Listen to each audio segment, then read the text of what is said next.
My wife asked me to choose between my mom and her, so I think I have no choice but to divorce her. My wife asked me to choose between my mom and her, and I think I'm going to divorce her. Throwaway account. A little background. My mom and dad were both orphans. My dad died 2 weeks before I was born. My mom didn't really have a support system, so we were just the two of us. I never lacked anything because my mother worked all her life to give me the life I have today and didn't even have time for herself to start a new life again. She did all the little jobs possible so that we didn't miss anything. She deprived herself of food to give me food. I had very good clothes while she had none. I saw her make sacrifices again, and always with a smile. Frankly, I always thought she was an angel dressed in a human body. The only time she yelled at me was when I was 16. When I saw her getting sick and working at the same time, I wanted to help her by finding a job, but she was angry and told me it was not my job to take care of her and it was up to her to take care of me. She wanted me to get really good grades to get into the best universities. It's the only way I can protect myself when she can't anymore. Even at university, she didn't want me to work. I had to be focused on my studies. But she wanted me to volunteer so that I could be an adult who could do something with his hands. I met my wife there while both of us were volunteering. My wife is a good person, but she was never close to her parents or her siblings. Yet she adored my mother since she met her. There were times when I thought she loved my mother more than she loved me, and we laughed about it. Deep down, I think she was looking for the bond between mother and daughter that she did not have from her mother. When I finished my studies, I found a job and we moved in together, but she wasn't comfortable that I called my mom every day. Remind you, those were 105-minute calls, but eventually she stopped bringing it up. 2 years later, I bought a house for my mother because we never had a house in our name. We lived from apartment to apartment, so for all the sacrifices she made for me, this was the least I could do, and it was non-negotiable. That's where the problem started with my wife, then girlfriend. She wanted me to think about us first. I told her my dream had always been to buy my mom a house since I was little, and that's what I had to do. But she complained about it to my mom. My mom didn't even know I bought a house for her, as it was supposed to be a surprise for her birthday. She was uncomfortable receiving the house because of my wife and told me that it wasn't necessary, that we could use it for us when we got married. I was furious. I told my mother that the house was for her, that she could do with it whatever she wanted, but it was time for her to think about herself first. Our couple survived that. We got married and then we had our own house. Our life was going well until 2 months ago when my mother fell ill. I wanted her to come and live with us so that I could take care of her, but my wife didn't want to. I then decided to rent an apartment with my own money right next to our house so that I could be close to her and go there to take care of her, but even that idea didn't sit well with my wife. My wife and I don't have children yet, we both work. I usually come home at 6 p.m., but since my mother is sick, I go to see her and come home at 8 p.m. on weekends. I see her for 1 or 2 hours, and the rest of the time I spend with my wife. We go on dates. I always accompany her in her hobbies, even though she never went to mine. 2 days ago, she told me that she thought about it and she thinks I prioritize my mother too much. She told me that I had to choose between my mother and the life I want to build with her. The truth is that I never made her feel that way. We both work, but I'm the one who cooks, and I pay a person to do the housework. I make sure I do the dishes she likes. She didn't even know what I like to eat because I never complain. I run her baths, give her massages, and flowers. I write her poems that I hide somewhere in the house for her to find. We go on a trip 1 weekend a month. I earn much more money than her. I told her to keep her money for herself, and I take care of all the bills, even hers. I always make sure to listen to her and consider her opinion, and I think I am easygoing because I can change my mind to accommodate hers. But I realize that she tries to completely dominate me, and the only subject where I don't give her a choice is my relationship with my mother. So there, I'm going to have a talk with her and put some very clear boundaries. If she doesn't want to, well, we're going to divorce. Just want it out of my chest. Update, my wife, 31F, asked me, 34M, to choose between my mom, 55F, and her, and I think I'm going to divorce her. Hi guys, I keep getting messages asking me for an update. I wanted to do it sooner, but couldn't spare time to do it properly. First of all, I would like to thank everyone for the comments and DMs in my last post. I tried to reply to everyone, but I couldn't. I read you all, though. Before confronting my wife, I had time to reflect, and I came to the conclusion that I will never again let anyone in my life dictate the relationship I should have with my mother or the time I should dedicate to her. So, I decided to answer the ultimatum, but first, I wanted to know if there was another reason why she gave me this ultimatum. She replied that nope. I asked her, apart from what she blamed me for, was there something she wanted to tell me but couldn't tell me? She said there was nothing and asked me to come to the point. So, I told her I wanted a divorce. She remained frozen. I think she was shocked because she wasn't talking. She was just staring at me. I told her everything that was on my mind, that our values are too different. I was going through the worst moment of my life. My mother was sick. We did several tests with her. We still don't know what she's suffering from. We don't know her family medical history because she was an orphan. It makes me anxious to know that overnight I could find myself alone in the world. Yes, alone in the world, because in these difficult times, all I needed was her support. But if my own wife thinks that I should give less attention to my mother, who is sick and who needs me more than ever, it's time to go our separate ways. She still didn't say anything, so I told her I'm going to a hotel for now, and we'll discuss later how we're going to separate. I took some of my things and left. The next day, when I went to see my mother, she figured out something wasn't right, but I was not going to tell her I was separating from my wife because she could not bear our relationship, especially since she was sick like that. I didn't want to add more torment to her. I never discussed my marriage issue with my mother anyway, so she does not know our problems, and honestly, she adores my wife too much. My wife behaves as if she was her own mother, so I was not going to tell her what she was thinking behind her back. My mom ends up telling me that my wife didn't come by that day. Yes, my wife, who asked me to reduce my contact with my mother, was singing her every day, and I never asked her to do anything for my mother. She calls my mother mom. When she gets sick, she used to go to my mother so she would take care of her.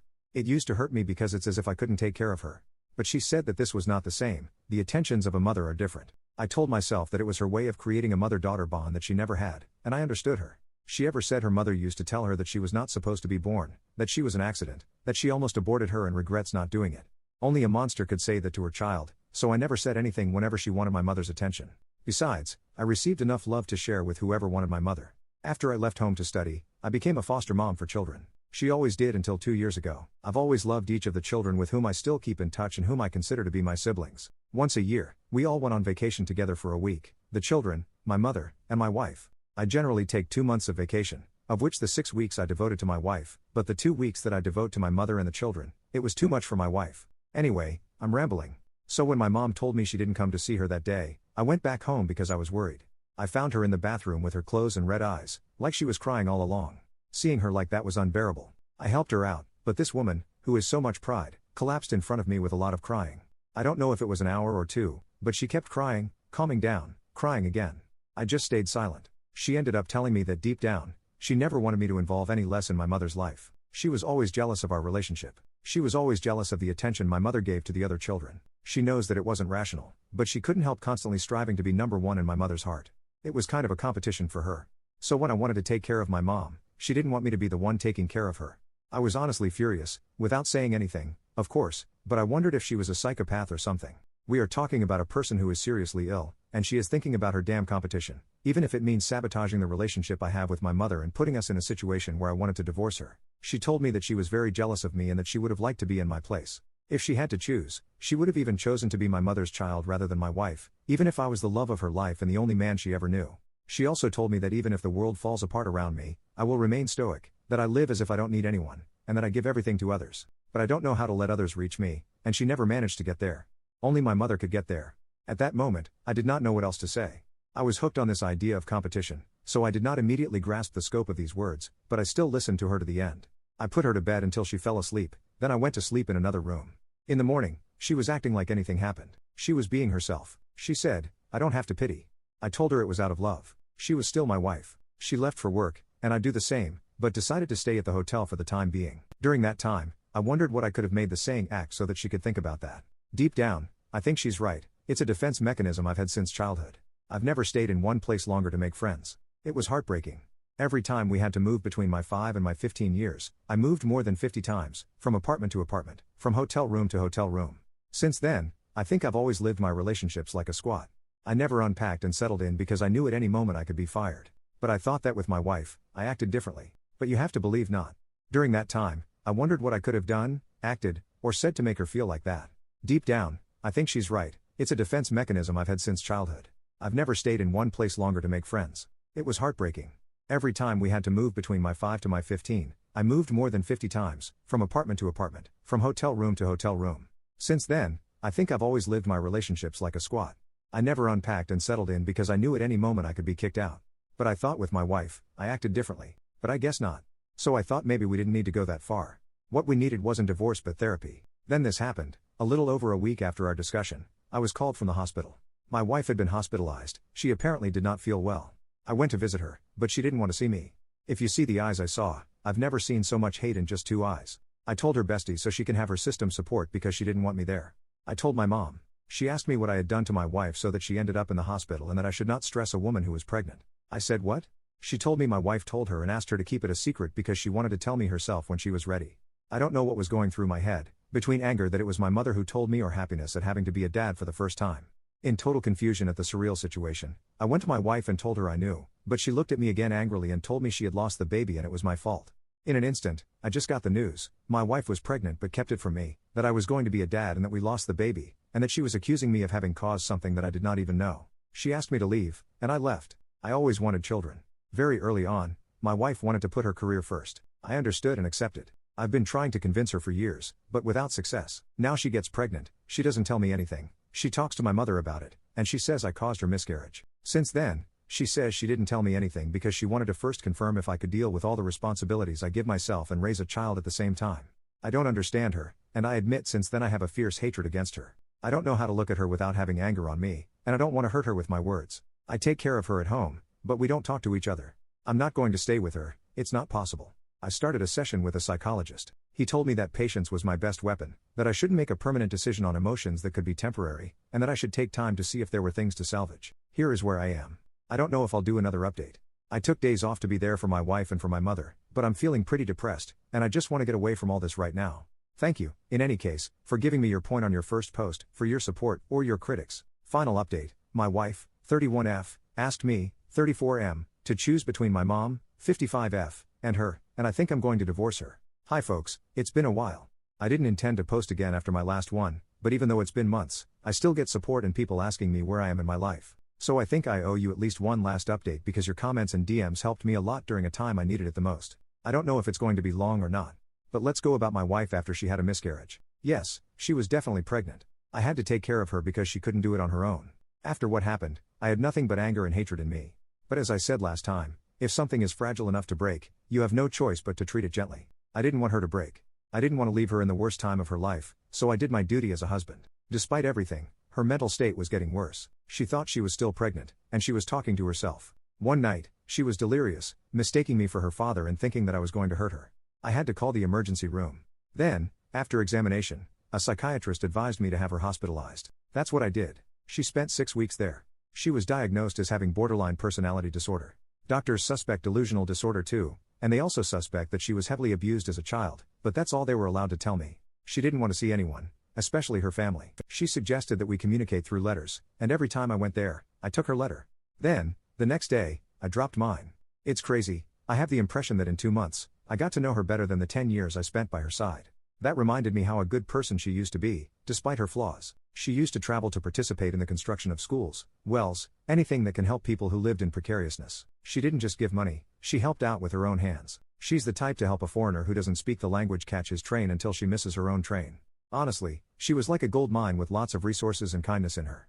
Although we had money, we used to enjoy taking public transport to remember the time when we were penniless and enjoy life just because having each other was enough. We would travel without taking money and challenge each other to know how far we would get.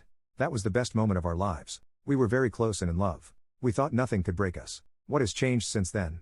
We tried to figure it out in the letters we gave each other. We talked about many things, I won't go into details. She owned up to her mistakes, and I owned up to mine. She takes full responsibility for the consequences of her actions. She apologized for how she treated me and knows that the only possible outcome is that we divorce. She needs to heal and work on herself. She said she has a long way to go, and it wasn't fair for me. She said that given her condition, I wasn't going to talk to her about a divorce. She had to do it herself. There are some battles she needs to fight on her own, otherwise, she will never be the best version she could be. She doesn't know how long it's going to take, but if she gets there and I haven't moved on, then she'll be happy to start again with me.